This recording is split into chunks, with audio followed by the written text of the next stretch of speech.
किससे कहूँ? मीना, चिंटू और सुमी स्कूल जा रहे हैं।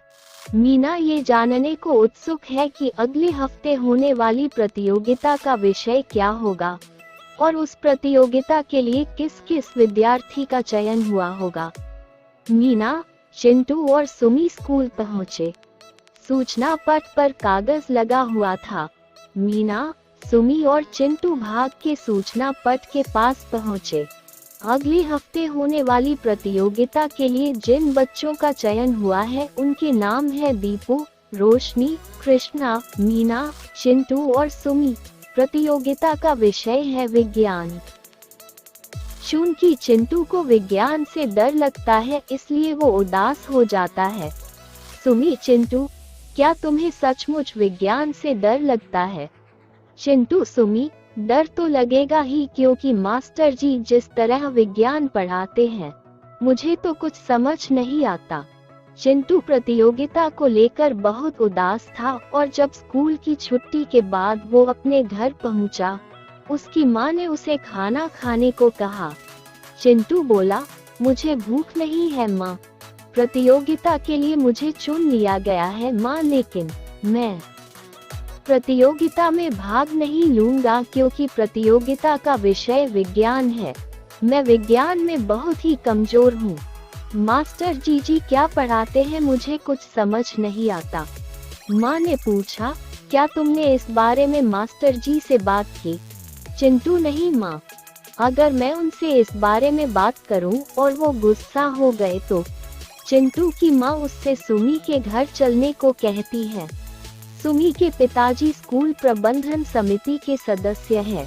मैं उनसे कहूंगी कि वो प्रिंसिपल साहिबा से इस बारे में बात करें। और फिर थोड़ी देर बाद चिंटू की माँ और चिंटू गए सुमी के घर। सुमी के माँ अगले हफ्ते होने वाले अपने भांजे की शादी में जाने को तैयार खड़ी हैं। चूंकि उनकी बस का समय हो जाने के कारण सुमी के पिताजी उनकी समस्या के बारे में कल स्कूल प्रबंध समिति की मीटिंग में आके बात करने को कह देते हैं। चिंटू की माँ, लीला, सुमी, खूब मजे करना शादी में। सुमी के पिताजी, लीला भाभी, सुमी कहीं नहीं जा रही। वो इसलिए अगर सुमी शादी में गई तो फिर स्कूल कौन जाएगा? और अगले दिन स्कूल प्रबंधन समिति की मीटिंग में सुमी के पिताजी, लीला भाभी का कहना है कि विज्ञान के मास्टर जी ठीक से नहीं पढ़ाते। लीला जी, प्रिंसिपल साहिबा, इसी वजह से मेरा बेटा चिंटू अगले हफ्ते होने वाली प्रतियोगिता में भाग नहीं लेना चाहता। प्रिंसिपल साहिबा, अगर मास्टर जी ठीक ढंग से नहीं पढ़ाते तो अब तक कई बच्चों की शिकायत हमारे पास आ गई होती। सुमी के पिताजी सुझाव देते हैं, सुमी और मीना भी चिंटू की क्लास में पढ़ते हैं, क्यों न उन्हें यहाँ बुला के ये बात पूछी जाए। चौकीदार मीना और सुमी को लेकर प्रिंसिपल साहिबा के दफ्तर में पहुंचा। प्रिंसिपल साहिबा, मीना, सुमी, क्या तुम्हें विज्ञान के मास्टर जी से कोई शिकायत है? मेरा मतलब, क्या वो ठीक से नहीं पढ़ाते? मीना, ऐसी कोई बात नहीं है चिंटू, मुझे विज्ञान के पाठ समझने में बहुत मुश्किल होती है।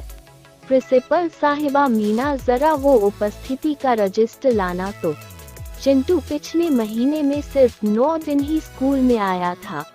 प्रिंसिपल साहिबा लीला से कहती हैं, अब आपको पता चला कि चिंटू को विज्ञान पढ़ने में मुश्किल क्यों आ रही है। सुमी के पिताजी, किसी भी विषय के पाठ जंजीर के कड़ियों की तरह होते हैं, एक दूसरे से जुड़े हुए। एक भी कड़ी छूट गई तो समझो जंजीर टूट गई। चिंटू को बात समझ आ जाती है और उसकी माँ लीला को भी। सुमी के पिताजी प्रश्न उठाते हैं, चिंटू की समस्या कैसे हल की जाए।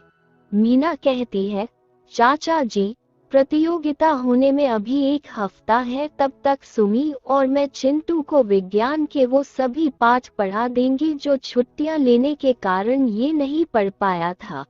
बहन जी, शाबाश। मीना, मैं भी मास्टर जी से कहूंगी कि वो भी क्लास में चिंटू की तरफ विशेष ध्यान दे। मीना, मिट्ठू की कविता।